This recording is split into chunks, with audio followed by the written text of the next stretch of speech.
Everyone, कैसे हो आप सभी। आई होप आप बहुत अच्छे होंगे। आज हम बात करते हैं सेंट्रल गवर्नमेंट की बहुत अच्छी वैकेंसी के बारे में जो कि CSIR की तरफ से निकली है। ये वैकेंसी है वो मल्टीटास्किंग स्टाफ की है। इस वैकेंसी की सबसे अच्छी बात है कि इसमें न तो आपको फिजिकल देना होगा, न ही कोई इंटरव्यू देना होगा। सिर्फ और सिर्फ रिटर्न एग्जाम के बेस पे आप इसको क्वालिफाई कर सकते हो। इस एग्जाम का क्या सिलेबस रहने वाला है, क्या सैलरी रहने वाली है, क्या एज लिमिट रहने वाली है, इसकी पूरी जानकारी मैं आपको स्क्रीन पे ले जा करके दूंगी। तो आपको अगर मेरा ये वीडियो अच्छा लगे तो लाइक कीजिए, शेयर कीजिए, कमेंट कीजिए और हमारे इस चैनल को सब्सक्राइब कीजिए ताकि फ्यूचर में आने वाली नई नई अपडेट्स का आपको पता चलता रहे। तो बिना देरी के हम स्क्रीन पे चलते हैं। एवरीवन, हम पहुंच चुके हैं अपनी स्क्रीन पर। अब हम बात करते हैं कि इस एग्जाम के बारे में कि ये जो सेंट्रल गवर्नमेंट की एग्जाम मैंने आपको बताई है और साथ में ही जो ये एग्जाम है वो CSIR की तरफ से निकली है। जो पोस्ट है वो मल्टीटास्किंग स्टाफ की पोस्ट है। और अगर हम बात करते हैं कि इसमें क्वालिफिकेशन क्या होनी चाहिए, तो जो क्वालिफिकेशन है वो 10th पास आउट है। अगर आपके 10th में 35% से अबाउ है तो आप इस वैकेंसी को अप्लाई कर सकते हैं। आगे हम देखते हैं कि एज लिमिट में हम देखेंगे कि अगर हमारी एज 18 से 25 ईयर है तो हम इस फॉर्म को अप्लाई कर सकते हैं। बात करते हैं हम सैलरी की। जो सैलरी है वो 18,000 से 57,000 के बीच में है। अब बात करते हैं हम रिटर्न एग्जाम के बारे में कि इस जो वैकेंसी है उसमें रिटर्न एग्जाम है। आपका न ही कोई फिजिकल है, न ही कोई इंटरव्यू है।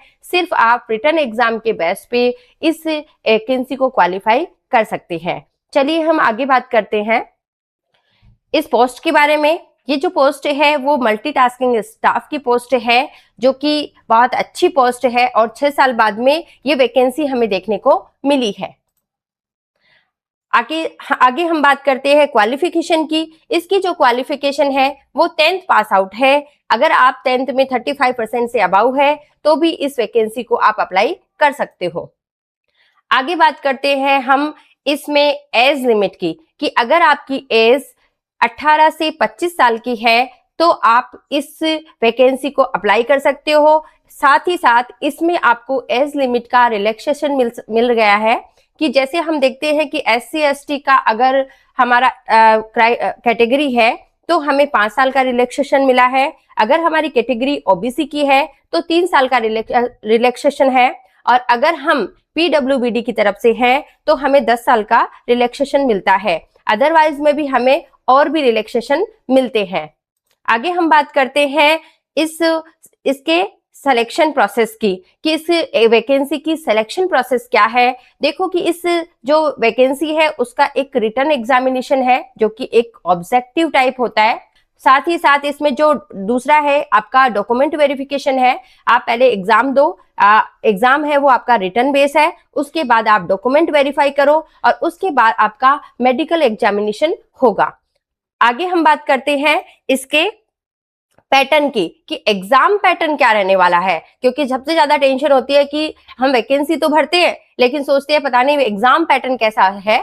तो देखो इसका एग्जाम पैटर्न भी बहुत सिंपल है। आप और वैकेंसियों में जैसे भरते हो वैसे ही इस एग्जाम का एग्जाम पैटर्न है। इस एग्जाम पैटर्न में हम देखेंगे कि जनरल इंटेलिजेंस केस में 25 क्वेश्चन है।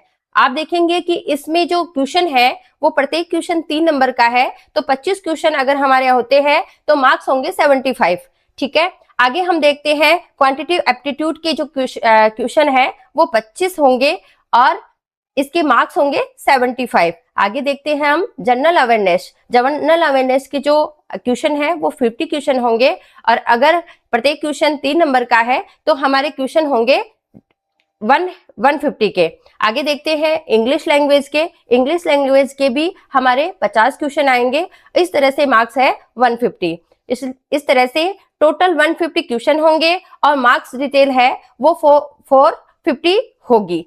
तो इस तरह से आपने देखा है, लेकिन इसमें आपको देखना होगा कि जिस तरह से एक क्वेश्चन है वो 3 नंबर का है, उसी तरह से अगर आपका एक क्वेश्चन गलत होता है तो आपका 1 नंबर कट भी होता है, अर्थात आपको 1/3 की माइनस मार्किंग भी होगी।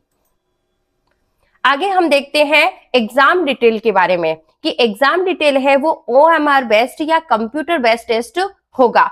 और ड्यूरेशन हम देखते हैं कि एग्जाम का ड्यूरेशन कितना होगा, तो 2 घंटे का इस एग्जाम का ड्यूरेशन होगा। अब टाइप, क्वेश्चन टाइप्स क्या होगा वो मैंने आपको पहले ही बता दिया कि क्वेश्चन टाइप है वो एमसीक्यू होगा, ऑब्जेक्टिव क्वेश्चन होंगे।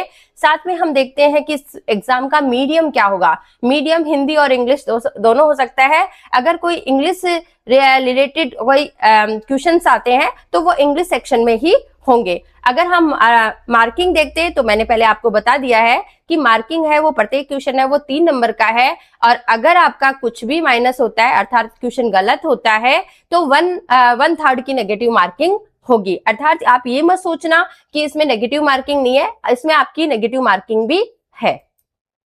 आगे हम बात करते हैं इसके एप्लीकेशन फीस की, कि एप्लीकेशन फीस में क्या है।